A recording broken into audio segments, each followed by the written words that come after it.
Hi good morning students, welcome to IIT smart learn. आज मैं आपको जो है हिंदी का चैप्टर 7 का ऑब्जेक्टिव बताने जा रहा हूँ। चैप्टर का नाम है ओ सदा नीरा। चलिए वीडियो स्टार्ट करते हैं। पहला क्वेश्चन है कि तीन कठिया प्रथा का संबंध है।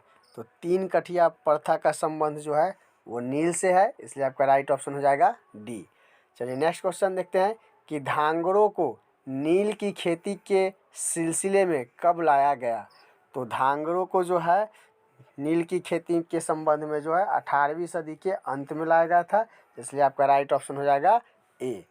चलिए नेक्स्ट क्वेश्चन देखते हैं कि ओ सदा नीरा शीर्षक निबंध में वर्णित मन कैसे ताल है।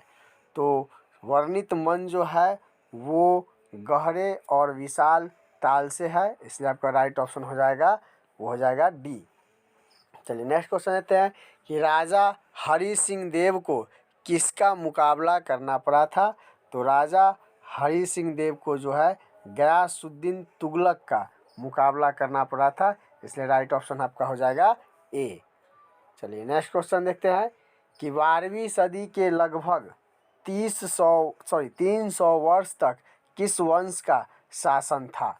तो जो यहाँ पे शासन था वो कर्नाट वंश का था, इसलिए आपका राइट ऑप्शन हो जाएगा डी। चलिए नेक्स्ट क्वेश्चन देखते हैं कि वैशाली महोत्सव का बीजारोपण किया गया। तो वैशाली महोत्सव का जो है बीजारोपण जगदीश चंद्र माथुर के द्वारा किया गया था, इसलिए आपका राइट ऑप्शन हो जाएगा बी। नेक्स्ट क्वेश्चन है कि निम्नलिखित में कौन सी रचना जगदीश चंद्र माथुर की है।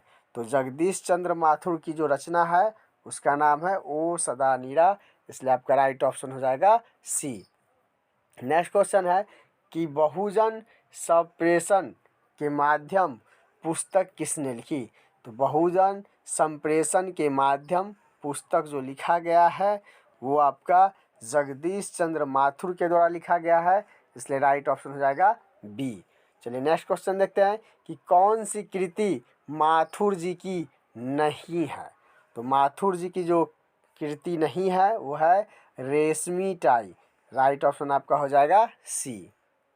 चलिए नेक्स्ट क्वेश्चन देखते हैं कि कर्नाट वंश के राजा हरि सिंह को किसका मुकाबला करना पड़ा था।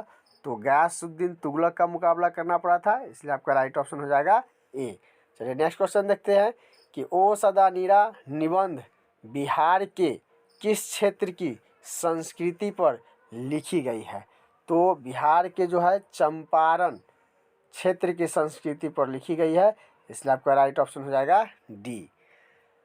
चलिए नेक्स्ट क्वेश्चन देखते हैं कि ओ सदा नीरा निबंध किस पुस्तक से लिया गया है। तो ये जो लिया गया है बोलते छंद, इस पुस्तक से लिया गया है, इसलिए आपका राइट ऑप्शन हो जाएगा सी। नेक्स्ट क्वेश्चन है कि कौन सी कृति माथुर जी की है। तो माथुर जी की जो कृति है वो है आपका, यहाँ पे मैं चाहूँगा कि इसमें आप कमेंट करके बताएं कि इसमें कौन सी कृति जो है वो माथुर जी की है। चलिए नेक्स्ट क्वेश्चन देखते हैं कि ओ मेरे सपने क्या है। तो ओ मेरे सपने जो है वो आपका नाटक है, इसलिए राइट ऑप्शन हो जाएगा डी। चलिए नेक्स्ट क्वेश्चन देखते हैं कि निम्नलिखित में से कौन सी उपाधि माथुर जी को मिली थी। तो माथुर जी की जो उपाधि मिली थी वो था विद्या वारिधि, इसलिए राइट ऑप्शन हो जाएगा आपका बी। नेक्स्ट क्वेश्चन है कि ओ सदा नीरा किसको निमित्त बनाकर लिखा गया है।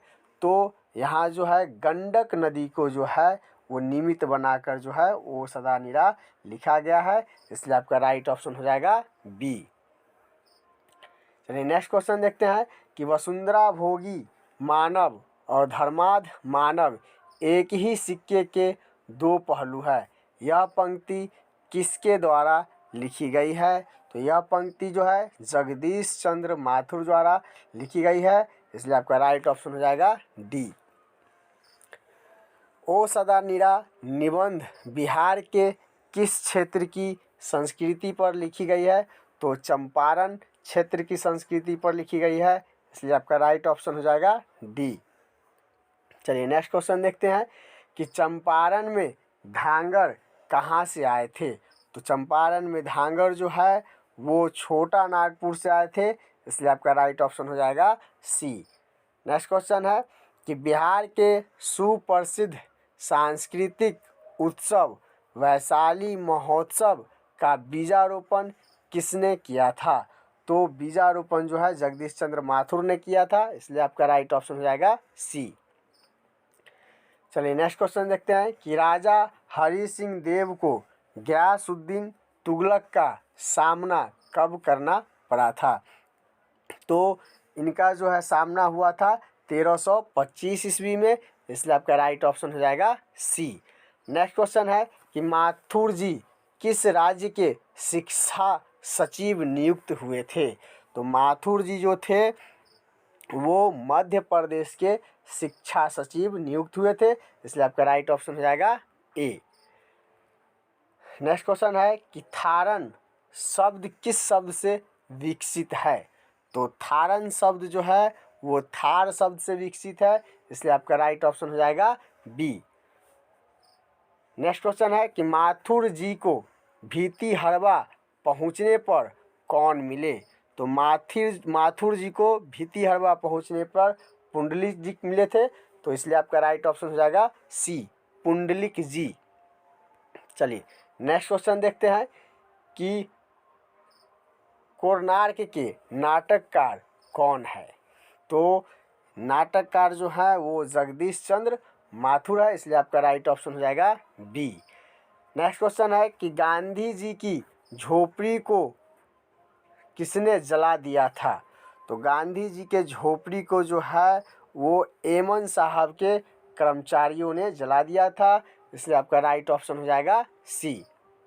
नेक्स्ट क्वेश्चन है कि पुंडलिक जी कौन थे। तो पुंडलिक जी जो थे वो आपके शिक्षक थे, इसलिए आपका राइट ऑप्शन हो जाएगा बी। नेक्स्ट क्वेश्चन है कि आम्रपाली ने तथागत को क्या सौंपा था। तो आम्रपाली ने तथागत को आम्रवन सौंपा था, इसलिए आपका राइट ऑप्शन हो जाएगा बी। चलिए नेक्स्ट क्वेश्चन देखते हैं कि ओ सदा नीरा के लेखक है। तो ओ सदा नीरा के लेखक जो है वो जगदीश चंद्र माथुर है, इसलिए आपका राइट ऑप्शन हो जाएगा ए। नेक्स्ट क्वेश्चन है कि अंग्रेज ठेकेदारों ने किस चीज़ की खेती का विस्तार किया था। तो नील की खेती का विस्तार किया था, इसलिए राइट ऑप्शन हो जाएगा आपका बी। चलिए नेक्स्ट क्वेश्चन देखते हैं कि निम्नलिखित में से कौन सा नाटक जगदीश चंद्र माथुर रचित है। तो जगदीश चंद्र माथुर रचित जो है वो कोणार्क है, इसलिए आपका राइट ऑप्शन हो जाएगा सी। नेक्स्ट क्वेश्चन है कि जगदीश चंद्र माथुर मूलतः क्या थे। तो जगदीश चंद्र माथुर जो थे वो नाटककार थे, इसलिए आपका राइट ऑप्शन हो जाएगा सी। नेक्स्ट क्वेश्चन है कि जगदीश चंद्र माथुर का जन्म हुआ था। तो जगदीश चंद्र माथुर का जन्म जो है 16 जुलाई 1917 को हुआ था, इसलिए आपका राइट ऑप्शन हो जाएगा ए। चलिए नेक्स्ट क्वेश्चन देखते हैं कि पुंडलिक जी ने निर्भीकता किससे सीखी थी। तो पुंडलिक जी जो थे निर्भीकता गांधी जी से सीखी थी, इसलिए आपका राइट ऑप्शन हो जाएगा बी। नेक्स्ट क्वेश्चन है गौतम बुद्ध का आविर्भाव कब हुआ था। तो गौतम बुद्ध का आविर्भाव जो हुआ था वो 2500 वर्ष पहले हुआ था, इसलिए आपका राइट ऑप्शन हो जाएगा बी, 2500 वर्ष पहले। नेक्स्ट क्वेश्चन है कि रामपुरवा कहाँ है। तो रामपुरवा जो है वो आपका भीतिहरवा के पास है, इसलिए राइट ऑप्शन हो जाएगा ए। नेक्स्ट क्वेश्चन है कि ब्राज कहाँ बन रहा था।